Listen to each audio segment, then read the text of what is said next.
Bienvenue dans Leadership Incarné, le podcast des entrepreneuses conscientes qui veulent amplifier leur impact et leur rayonnement à travers un business intègre, durable et rentable. Je m'appelle Luciana Calvetti et je suis moi-même entrepreneuse depuis 8 ans. Après avoir bâti un business de cœur rayonnant et prospère, et après avoir accompagné plusieurs centaines de femmes à travers mes programmes, formations et retraites, je suis ici pour t'aider à en faire autant à ta manière.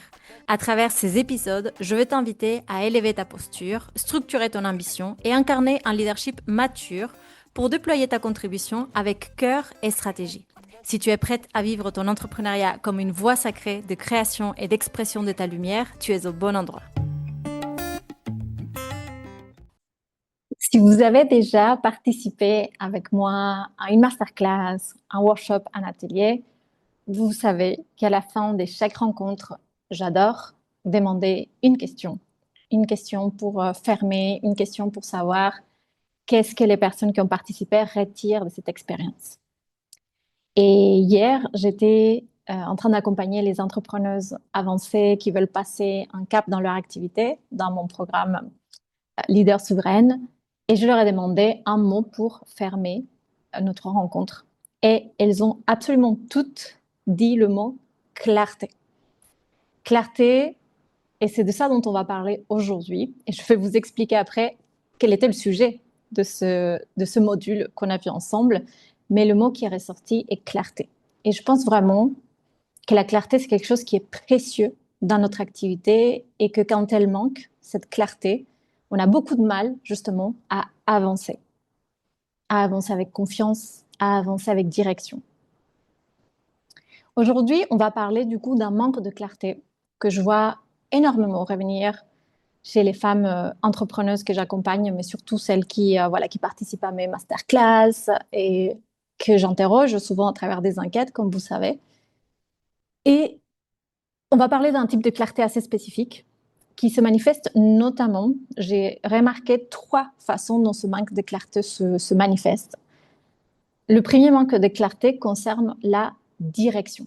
C'est-à-dire que je vois beaucoup d'entrepreneuses en fait qui me disent d'ailleurs qu'elles manquent de direction, qu'elles ne savent pas où elles vont dans leur activité. Et ça se voit parce que, par exemple, elles vont développer plusieurs idées en parallèle. Elles vont avancer, j'ai envie de dire, à l'horizontale en développant plusieurs choses en même temps. Elles vont, quand elles manquent de direction et de clarté sur la direction, elles vont généralement changer d'axe, changer d'approche, changer de plan. Et donc, on voit faire comme des coups de volant, un coup de volant à droite, un coup de volant à gauche, un peu parfois de manière soudaine. Et il y a à chaque fois comme un changement, en fait, soudain qui arrive. Et quand il y a un manque de direction aussi ou un manque de clarté sur notre direction, ce que je vois, c'est que c'est comme si ça manquait de cohérence. Ça manque de cohérence entre les actions. C'est-à-dire que ce qu'elles font pour vendre, ça n'a rien à voir avec ce qu'elles communiquent ou ce qu'elles mettent en place exactement dans la façon dont elles travaillent. Donc, il y a comme un manque de cohérence entre les différents piliers de leur activité. Un autre endroit où je vois ce manque de clarté, c'est dans les priorités. Quand on manque de clarté dans notre activité, on a beaucoup de confusion entre ce qui est urgent et ce qui est important. C'est pas du tout la même chose. Et pour moi, c'est une distinction fondamentale à faire dans notre activité parce qu'on peut passer notre temps à gérer des urgences. Ça ne fait pas pour autant avancer notre entreprise. On doit savoir qu'est-ce qui est important et notamment qu'est-ce qui fait bouger le curseur vraiment dans notre entreprise. Qu'est-ce qui a un vrai impact sur notre développement. Dans ce manque de clarté sur les priorités, comment il se manifeste aussi, c'est quand on a beaucoup de difficultés à choisir sur quoi on va travailler aujourd'hui. Quand on ne sait pas quoi faire et qu'on est le matin en train de se demander qu'est-ce que je fais? Est-ce que je fais de la com? Est-ce que je fais un post? Est-ce que je fais autre chose? Quand je ne sais pas, je me lève, je me mets au boulot et je ne sais pas quoi faire, c'est que clairement, il y a un manque de clarté sur les priorités. Et là où ça se voit le plus aussi, ce manque de clarté, c'est que généralement, on fait beaucoup de tâches, beaucoup de choses sans impact réel. Comme je vous disais tout à l'heure, on fait beaucoup de choses parce qu'on ne sait pas qu'est-ce qui fait vraiment bouger le curseur.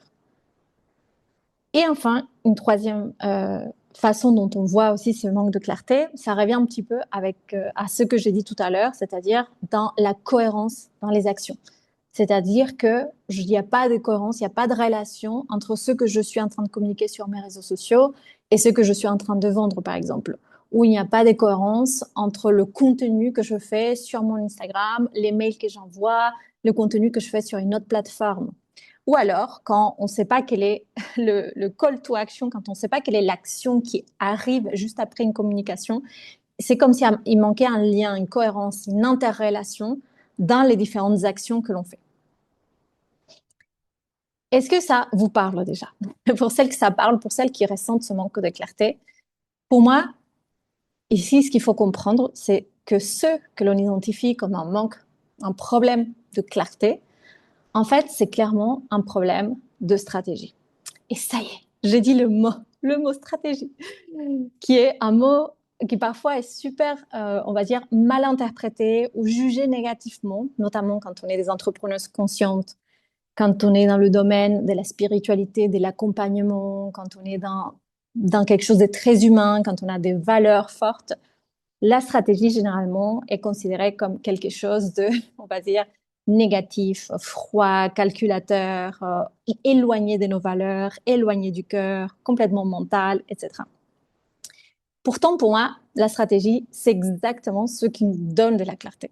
En fait, sans stratégie, on ne peut pas avoir de la clarté. Et j'adore cette définition de la stratégie qui dit que la stratégie, en fait, c'est un système des décisions cohérentes prises sur le long terme pour avancer vers un futur intentionnel. Pour moi, c'est ça. C'est que la stratégie, ce que ça apporte dans notre entreprise, c'est de la cohérence sur le long terme. Et c'est ce que je vois qui est difficile parfois à maintenir et à garder. D'ailleurs, selon Simon Sinek, la stratégie, il va la définir comme une philosophie du devenir. Je trouve ça génial, une philosophie. Parce qu'en fait, plus que les décisions exactement, plus que les actions qu'on va prendre, en fait, pour moi, au fond, l'essence de la stratégie, c'est en fait quels sont les critères qui vont nous aider à prendre des décisions. Et ces décisions, en fait, elles nous servent à quoi? À transformer la réalité et à transformer qui nous sommes. Donc, c'est pour ça une philosophie du devenir. Et une philosophie, ça veut dire ça, ça veut dire quels critères, quelle manière de penser, quels principes, quelles valeurs, en fait, je vais appliquer à chaque fois que je vais prendre une décision et du coup, faire une action. Donc, pour moi, la stratégie, c'est rien de plus et rien de moins et aussi important que ça. Et pour fermer le suspense, justement, le module sur lequel on a travaillé avec mes clientes et où toutes ont dit à la fin que ça leur avait apporté de la clarté, c'était le module sur la stratégie, justement, sur comment vraiment poser sa stratégie et poser une stratégie, notamment pour passer un prochain cap, pour passer à un niveau dans son activité. Maintenant, c'est quoi les erreurs que je vois le plus souvent qu'on fait quand on manque de clarté? Et comment on peut shifter, comment on peut transformer ces choses pour avancer enfin avec plus de clarté dans notre activité. Je vais vous dire 3 erreurs que je vois le plus. Donc, la première erreur, sans aucun doute, c'est l'attente. C'est-à-dire qu'on attend que la clarté arrive comme par magie. Vous voyez, comme une foudre qui nous tomberait dessus et ça y est, j'ai de la clarté. Qu'est-ce qu'on fait en fait quand on attend ça? C'est que généralement, on attend, on est passif quelque part. On ne décide pas, on ne prend pas de décision, on ne prend pas d'action. Et ça se voit comment? Ça se voit dans le fait qu'en fait, on stagne dans notre business, il n'y a rien qui avance, ou alors ça avance vraiment très lentement, ou alors on a vraiment l'impression un peu de tourner en rond. Et généralement, ça vient aussi avec un manque de confiance en soi. Parce que quand on n'arrive pas à avancer et qu'on tourne en rond, bah forcément, on perd un peu de confiance en soi. Et pour moi ici, en fait, le problème vient d'une croyance fondamentale qu'on a et qui est qu'il existerait une bonne décision et une mauvaise décision. Qu'il existerait une décision juste, une décision alignée qu'il faudrait trouver. Et qu'à un moment donné, ça va arriver. Sauf que, dans mon expérience de plus de 8 ans en tant qu'entrepreneuse, ce n'est pas vrai. Ça n'existe pas la bonne décision, la décision juste. Pour moi, le shift ici qu'il faut absolument apprendre à faire, c'est comprendre en fait que la clarté, elle vient de l'action et pas l'inverse. Et donc, il faut oser se tromper, il faut oser agir, même si on n'est pas 100% sûr de ce que l'on est en train de faire et de décider. Parce qu'on peut passer des mois, parfois des années, à réfléchir, par exemple, à quel serait le meilleur atelier à lancer, la meilleure thématique, le meilleur sujet ou le meilleur type de contenu qu'on a envie de faire. On peut passer des semaines. Ce n'est qu'en lançant, qu'en le faisant, qu'en passant à l'action, qu'on aura de la clarté sur si c'était juste ou si c'était pas juste, en fait. Tout simplement. Pour moi, il y a pas de secret ici. C'est la clarté vient de l'action et pas l'inverse. Il faut pas attendre d'avoir cette clarté. Et je peux comprendre parce que parfois, en tant que femme intuitive, en tant que femme connectée, moi aussi, je sais qu'il y a des moments où effectivement j'ai comme une foudre qui me tombe et où je sais, où je suis alignée, où il y a des choses que je sens dans mon corps qui sont justes. Mais vraiment, dans mon expérience d'entrepreneuse, ces genre de manière d'arriver, de la clarté, ça vient peut-être 2 ou 3 fois dans l'année, ça vient pas tout le temps. Or, dans l'entrepreneuriat, on a besoin d'agir et on a besoin de prendre des décisions presque tout le temps ou rapidement, j'ai envie de dire. Et cette clarté comme ça, cette foudre qui arrive, pour moi, dans mon expérience, ça arrive souvent justement parce que j'ai beaucoup agi. J'ai agi, j'ai essayé, je me suis trompée, j'ai testé, j'ai corrigé, j'ai ajusté. Et au bout d'un moment, en fait, paf, la clarté, elle s'est faite. Mais elle s'est faite aussi parce que j'ai testé et j'ai fait plein de choses pour arriver à cette clarté-là. Donc pour moi, la clarté, vraiment, c'est la conséquence de l'action. Mais pas toute l'action, pas toutes les actions comptent pour moi. Parce que la deuxième erreur que je vois faire énormément, c'est de tester de manière complètement dispersée. Et du coup, d'agir de manière complètement dispersée. C'est-à-dire, on multiplie les idées, on teste sans avoir forcément un plan, une structure, en espérant, c'est ça le problème, c'est qu'on espère de trouver la bonne idée. En fait, on teste plein d'idées en espérant de trouver celle qui va marcher. Ça se voit dans quoi? Ça se voit quand on change des cibles tout le temps, on change d'offre tout le temps, on change de positionnement tout le temps, on change de lead magnet tout le temps, on change tout ce que l'on fait, en fait, on change de direction sans cesse. Et en fait, la conséquence de cette manière d'agir, c'est qu'on répare tout le temps des zéros. On est tout le temps en mode initiation, en mode recommencement, et c'est le mode clairement le plus épuisant qu'on puisse faire. Et après, ça m'étonne pas que beaucoup d'entrepreneurs disent qu'elles sont justement épuisées parce qu'on est dispersé, on s'épuise en fait à recommencer des zéros tout le temps et finalement on ne capitalise pas vraiment. Pour moi ici, c'est la croyance derrière ça, c'est que on croit que si ça ne marche pas tout de suite, c'est que c'est pas bon. En fait, au fond, on, on attend en fait qu'il y ait une bonne solution, qui est comme, vous voyez, quand on jette plein des choses et on attend que ça prenne en fait. Sauf que il y a pas, en fait, il y a pas une bonne idée. C'est pas une question d'idée. C'est pas parce qu'on teste plein d'idées qu'il y en a une qui va marcher. C'est pas comme ça pour moi qu'on réfléchit. Au fond, ce que je vois, c'est qu'en fait, c'est beaucoup plus confortable finalement, émotionnellement, psychologiquement, de tout recommencer à zéro que de persévérer dans une direction, que de soutenir un engagement, que de soutenir un effort, comme c'est plus difficile, comme ça demande un peu plus de, j'ai envie de dire, de courage et d'engagement, en fait, de soutenir justement ces différentes actions, de persévérer dans une direction, bah, du coup, en fait, c'est plus facile d'aller à gauche, à droite, de recommencer, etc. Et ici, souvent, aussi, ce qu'il y a, c'est que la question qu'on se pose, au fond, c'est est-ce que ça va marcher? Donc, je teste des choses pour voir si ça prend, pour voir si ça marche. Or, pour moi, il n'y a pas de question plus désimpuissante que de se dire est-ce que ça va marcher? L'entrepreneuriat, pour moi, c'est pas une question d'entrepreneuse, entre guillemets, si je peux dire ça comme ça, et avec tout l'amour du monde, bien évidemment. C'est pas est-ce que ça va marcher? C'est je suis entrepreneuse, je m'empuissance. Comment je fais pour que ça marche? Comment je fais pour que cette idée pour que ce programme, pour cette formation, ce service que j'ai envie de proposer, il marche. Et donc, c'est là où il y a les tests, essais, erreurs, mais dans une direction précise, parce que j'essaye de faire marcher une chose précise. Je ne suis pas en train de tester pour voir si les choses marchent ou pas. Je veux faire marcher une chose. Donc, pour moi, ça, c'est un changement, un shift, un changement de croyance et de mindset vraiment fondamental. Et troisième erreur que je vois et qui est vraiment délétère, qui aide vraiment pas sur notre chemin, c'est qu'on juge nos résultats sur la base de nos ressentis.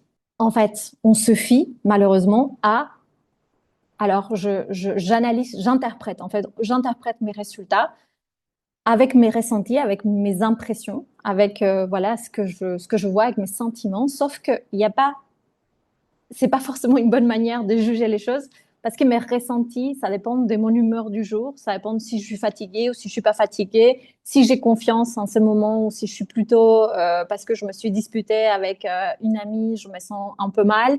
Donc de mon niveau d'énergie, peut-être que j'ai pas d'énergie en ce moment, donc j'ai l'impression, je juge tout le temps mes résultats par rapport à mes ressentis parce que je n'ai pas d'indicateur, je n'ai pas un chiffre, un indicateur, quelque chose qui soit neutre, qui me permette de juger et du coup de prendre des décisions sur la base d'autre chose que mes impressions, mes ressentis.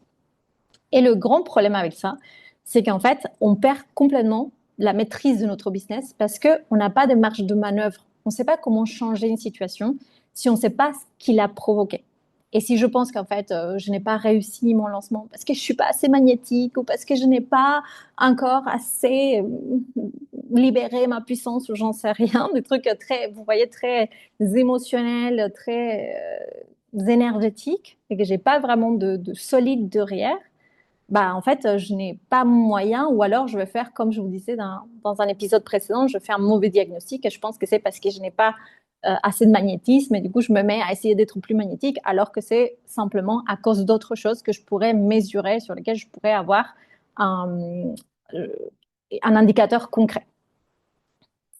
Et je sais, ici pour moi, c'est un grand problème, j'ai envie de dire. C'est un problème qui, je trouve, qui est grave quand on est entrepreneur. Je suis désolée, je sais que je me sens toujours un peu rabat-joie quand je dis ce genre de choses, mais je les dis vraiment avec beaucoup d'amour parce que je sais à quel point ça peut aussi nous apaiser et ça peut nous aider à vivre notre activité avec beaucoup plus de sérénité et de confiance. Et ici, le problème de fond, la croyance de base et l'erreur de fond, c'est que c'est de penser qu'on peut diriger un business sans chiffres, sans avoir de la clarté sur nos chiffres. Et ça, c'est strictement impossible. On ne peut pas faire évoluer, on ne peut pas grandir, on ne peut pas gérer sereinement une activité si on ne connaît pas nos chiffres. Et je sais qu'il y a beaucoup d'entrepreneuses qui vont être plus, voilà, qui vont être beaucoup plus à l'aise dans la posture de l'accompagnante, de la thérapeute, de la prêtresse, de celle qui facilite, de celle qui accompagne, de celle qui anime, et que du coup, forcément, parler des chiffres, ça casse un peu le délire de notre activité où on est vraiment dans quelque chose dans la création, dans la créativité, dans l'accompagnement. On a envie d'exprimer d'autres choses dans notre business. On a envie d'exprimer qui on est, on a envie d'exprimer notre médecine, on a envie de faire ça. Sauf que pour pouvoir exprimer notre médecine, notre unicité, qui on a besoin d'avoir des chiffres. Un business, ce sont des chiffres. Et en fait, et on peut pas faire autrement, j'ai envie de dire. C'est comme ça. Et si on fait autrement, bah, on laisse notre business un peu être dirigé sous le coup de l'émotion. Et pour moi, c'est ça le grand cadeau des chiffres. C'est que ça nous permet de gérer et de diriger notre activité avec beaucoup plus de neutralité. Avec plus de neutralité, ça veut dire qu'on est beaucoup moins dans l'émotionnel, on est beaucoup moins dans la montagne russe émotionnelle. Et ça, en fait, si ça crée pas de la paix et de la sérénité, je sais pas ce que ça peut créer. Les chiffres nous permettent de prendre un peu de distance, d'essayer de comprendre qu'est-ce qui marche pas, pour ne pas ramener tout à nous, à une question de confiance, à une question de manque de rayonnement, magnétisme, etc., à une question énergétique qui parfois n'a pas lieu d'être. Et c'est tout simplement des choses qu'on peut voir dans les chiffres. Donc, dans les shifts que moi je vous invite ici à faire dans ce dernier, c'est de vous poser la question: que deviendrait possible pour moi si j'osais regarder mes chiffres sans peur, sans lourdeur, sans résistance? si je pouvais diriger mon activité avec plus de neutralité, avec moins d'émotionnel et d'identification et de fusion avec qui je suis. Et à partir de là, voir quels chiffres, quels indicateurs pourraient m'aider justement à évaluer avec plus de neutralité mes actions et comment je progresse dans mes actions. On dit souvent que quand on a une stratégie, en fait, la stratégie, pour savoir si on est en train d'avancer, la stratégie nous donne de la direction. Pour savoir si on est en train d'avancer dans la bonne direction, on a besoin de mesurer et d'avoir des indicateurs qui nous prouvent qu'on est en train d'aller vers là où on a envie d'aller. Si on n'a pas ça, on ne peut pas mesurer si notre stratégie avance ou pas. Ici, attention aussi, parce que parfois, on regarde les chiffres, mais on a une mauvaise attente. En fait, on a des attentes qui ne sont pas, j'ai envie de dire, correctes, et ça génère de la frustration. Par exemple, si je regarde mes chiffres et que je vois que moi, le chiffre que je prends toujours, c'est un lien avec les lancements, parce que beaucoup de personnes me disent « mais je ne comprends pas, j'avais 30 personnes inscrites à ma masterclass et il y a seulement une personne qui a rejoint mon accompagnement ou ma formation ». Et en fait, ici, il faut comprendre aussi comment ça marche et quels sont les chiffres et quelles sont les moyennes et quels sont les taux, etc. Et que donc, avoir 30 personnes dans sa masterclass et une qui achète, c'est un bon chiffre en fait. C'est un bon chiffre. Donc, il faut avoir les attentes correctes. On ne peut pas attendre d'avoir 30 personnes à ma masterclass et en avoir 15 qui s'inscrivent. Ça n'existe pas. Ça défierait la loi, les lois et tous les benchmarks qui existent dans le marché. Donc, très important ici d'avoir un peu des connaissances aussi sur quels sont les chiffres, quels sont les pourcentages qui sont effectifs dans notre milieu, par exemple, en fonction de l'industrie dans laquelle on se trouve, mais aussi de savoir que les actions aussi, avant de pouvoir juger si ça marche ou si ça ne marche pas, il faut les répéter vraiment plusieurs fois. Et plusieurs fois en changeant et en regardant comment on peut améliorer. Parce que si on répète plusieurs fois la même chose et que la première fois ça n'a pas marché, à la 50e fois ça ne va pas marcher si on n'essaye pas de faire des ajustements, de faire que ça marche. Et il y a des entrepreneurs, par exemple, qui disent que si on veut juger si une chose marche ou pas, il faut l'avoir répété au moins une centaine de fois. Et moi, je sais que là, beaucoup vont dire « Quoi? Non, comment c'est possible ?» Mais parfois, en fait, c'est aussi simple que ça. C'est de persévérer, désolée, c'est un mot qui m'écoute, dans l'effort et de continuer de réessayer en faisant de petits ajustements assez longtemps pour comprendre en fait qu'est-ce qui marche pas, avoir des chiffres pour pouvoir analyser et me dire où j'en suis. Donc, si je devais résumer ce que je vous ai partagé aujourd'hui, je reviens pas sur le manque de clarté, mais si sur le fait que généralement, quand on manque de clarté, c'est qu'on manque de stratégie, on manque de critères des décisions, on manque de cohérence dans les décisions, on manque de cohérence dans les décisions à long terme, tout simplement, parce que c'est ça la stratégie, c'est de garder la cohérence dans nos décisions sur le long terme. Mais dans les shifts que je vous ai donnés, grosso modo, c'est choisir. La première, c'est vraiment choisir une action qui nous sortirait du flou. Donc, vous voyez là où vous êtes le plus dans le flou, dans le manque de clarté, faites une action, faites un premier pas et à partir de là, retournez-vous pour voir comment je me suis sentie, est-ce que ça a marché, est-ce que ça n'a pas marché. Deuxième action, c'est de se demander comment je vais faire que ça marche. Je choisis une action, je me dis comment je vais faire, quel plan, quelle chose je vais mettre en place pour que ça marche et pas en attendant que ça marche. Je vais voir si ça marche, c'est comment je vais faire pour que cet objectif-là, je puisse arriver à mon objectif pour que ça marche. Et enfin, définir des indicateurs, définir des choses qui vont vous dire si effectivement c'est en train de marcher ou c'est pas en train de marcher et répéter au moins une centaine de fois. Voilà, je vous laisse si vous voulez répéter moins, mais au moins une centaine de fois et évaluer les progrès en ajustant et en regardant. J'espère que cet épisode a été utile. N'hésitez pas à me dire si vous avez des questions, si vous voulez qu'on approfondisse ce sujet ou s'il y a des choses qui sont restées pas claires après tout ça. Merci pour votre écoute et je vous dis à la semaine prochaine. Merci beaucoup de m'avoir écouté et si tu as aimé ce podcast, je t'invite à lui laisser 5 étoiles sur ta plateforme d'écoute préférée. Je serai aussi ravie de lire tes commentaires. Et si tu veux aller plus loin, tu peux télécharger mon guide gratuit « Mieux servir le monde avec ta médecine de cœur » dont tu trouveras le lien en description.